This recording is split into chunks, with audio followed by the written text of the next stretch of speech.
What's going on, guys? This is your girl Simply Betty 101 come to you today with a different video.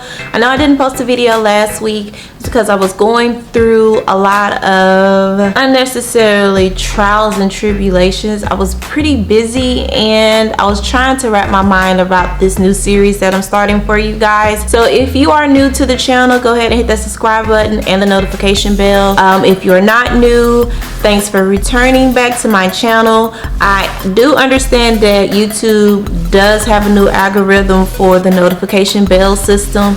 So if you are subscribed and you're not getting a notification for my videos, to my understanding, for those who constantly watch that person's channel, they'll always get the notification every time someone uploads a video.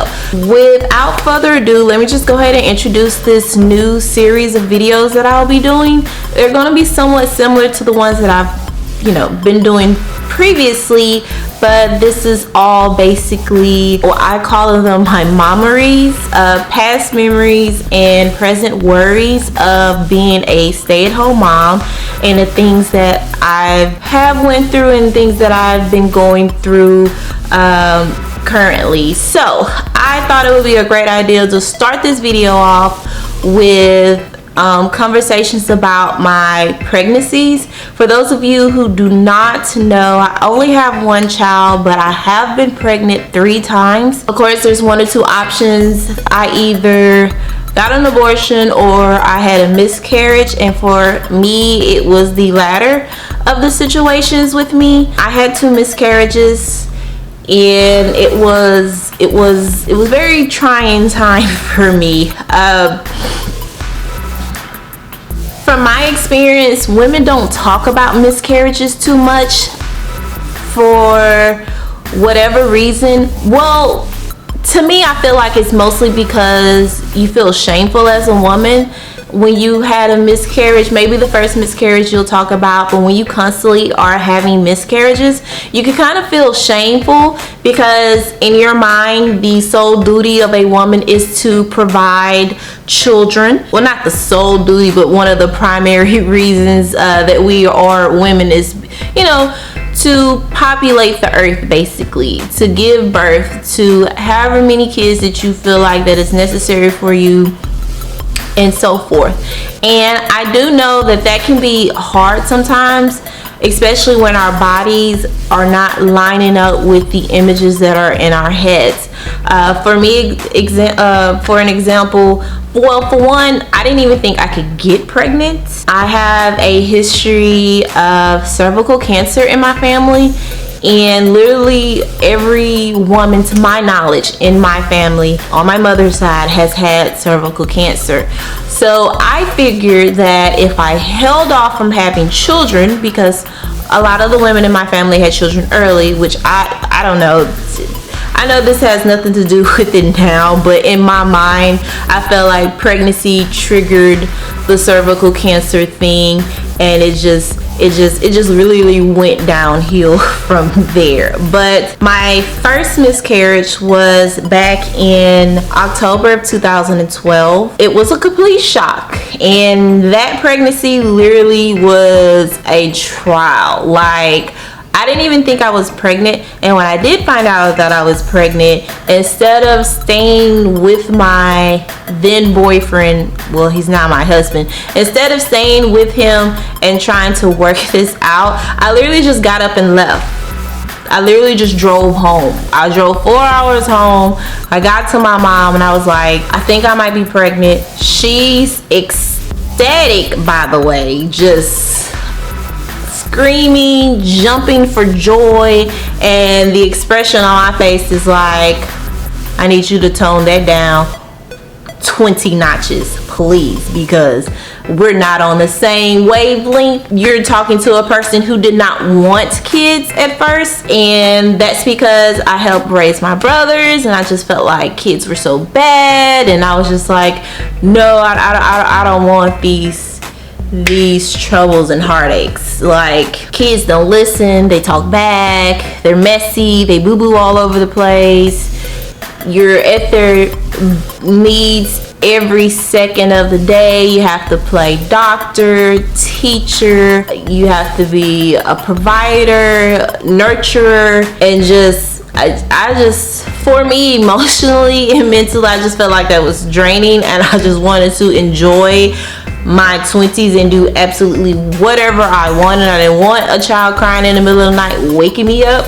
So yeah, I went through that selfish stage. But fast forward, it's 2012. I find out that I'm pregnant and I am sick. When I say sick, I mean sick as a dog. And then on top of that, my expected due date is literally on me and my boyfriend's, well now husband, anniversary, which would have been April of the following year. And I was not having it. I was like, really, of all the dates, it would be our anniversary.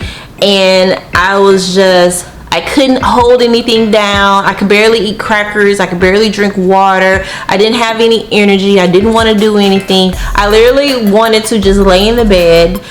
My hormones were racing. For some reason, I would have energy to just want to have sex, which was weird. And I did not want to eat anything. Fast forward, the moment I announced my pregnancy to everyone, I miscarried. So in October of 2012, I had my first miscarriage after I had just announced to everyone via social media that I was actually expecting. That was an eye-opener. I was like, okay, maybe that's just the universe telling me you're not ready, which I agreed. I was not ready. I was still in college. I was working and literally just enjoying myself. So I just felt like that is not the time to be having a child. I don't have everything lined up for a future to now throw in a child. I felt like me and my husband, we could not function, taking care of a child, and he didn't want to share his time with me. So we were both in a very selfish stage. Fast forward a couple of months later, I was pregnant again. This time I miscarried in January of 2013. That pregnancy, I took it hard. I really took it hard. I was so busy that I didn't have time to go and do a D&C after the initial miscarriage. So what my physician did is she gave me Pitocin, which helps induce your labor. And she said since I was so early, I was probably about 4 to 6 weeks, I could just pass it through my cycles, or I would just pass it at home. Okay, cool. Did that. Cycle came and went, and then fast forward 3 months in April. I don't know what it is about April, but fast forward three months in April, I am literally in a full-fledged labor, contractions, just literally in pain. I didn't understand what was going on. We called the overnight doctor and it was like, are you pregnant? You sounds like you're having a miscarriage. And I was like, no, I miscarried back in January. I've taken several pregnancy tests along the way since then. I'm not pregnant.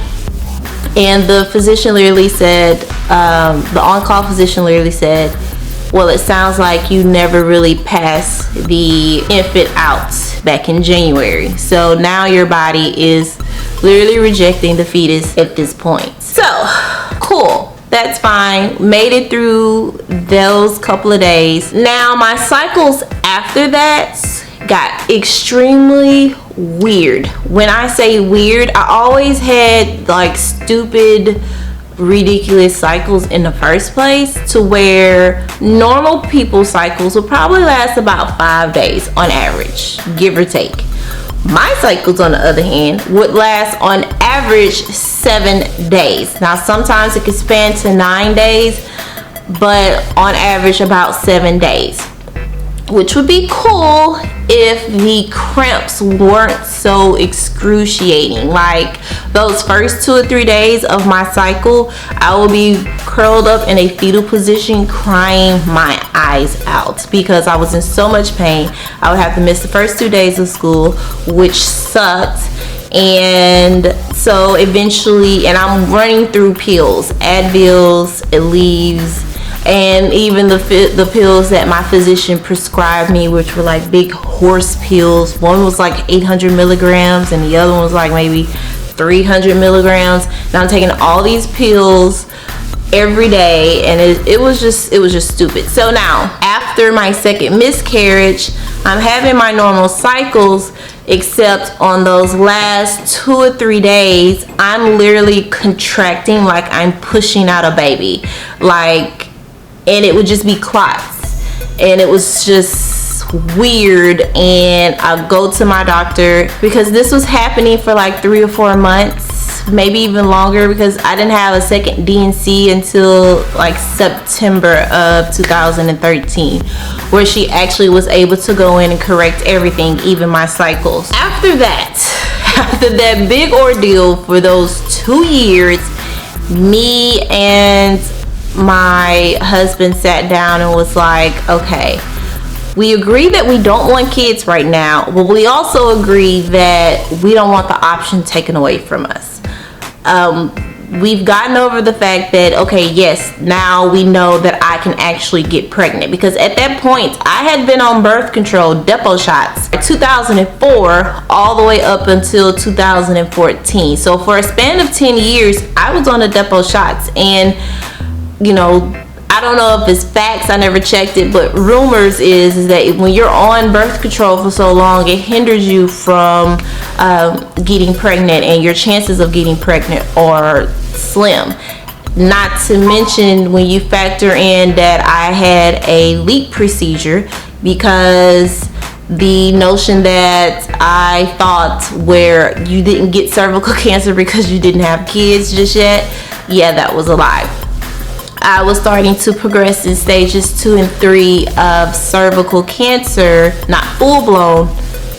I'll post the terminologies for that and the information, but I had to have a LEAP procedure where they cut out part of my cervix. Now that was back in 2011, before I even got pregnant. So all of those things and those ordeals made me realize, okay, yeah, I do want children or a child, but not right now.